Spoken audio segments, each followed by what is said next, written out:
Bago siya na iproklama bilang Vice President-elect, dumalo sa isang misa ng pasasalamat si Leni Robredo at kanyang mga anak.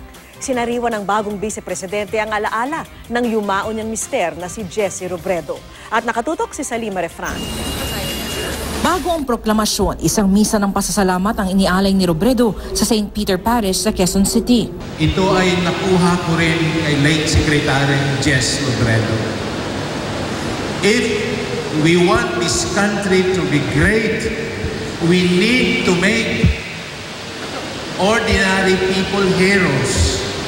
We need to make ourselves heroes. Kasamang nagsimba ang mga anak na sina Aika, Trisha at Jillian.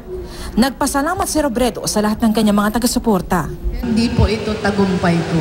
Tagumpay po nating lahat na naniniwala na ang tunay na lakas ng ating bayan ay nasa karaniwang tao, lalo na yung mga nasa laylayan ng lipunan. Bago bumalik na Maynila, pinaunlakan ni Robredo ang GMA News ng isang eksklusibong panayam sa kanilang bahay sa Naga City. Ayon kay Robredo, aktibo na siyang naghahanap ngayon ng magiging opisina kapag naupong vice-presidente dahil ayaw daw niya sa Coconut Palace. Masyadong mataas yung arkila. Magkano? Almost 500,000 yung arkila a month sa Coconut Palace.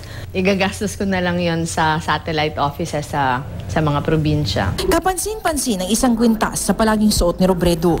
Naglalaman daw ito ng bahagi ng abo ng kanyang namayapang asawa na si dating DILG Secretary Jessie Robredo. Hindi ko talaga siya hinihiwalay sa akin. Kahit sa pagtulog, suot ko siya. Talagang tinatanggal ko lang siya pag naliligo. Kaya naman ang tanungin kung handa pa ba siyang magmahal muli. Nag-iisa lang yung asawa ko eh. Parang, syempre, pag nakaranas ka na ng ganito, yung standards mo iba na. Diba? Parang bakit naman magsisettle ka for anything less? Salima Refran, nakatutok, 24 oras.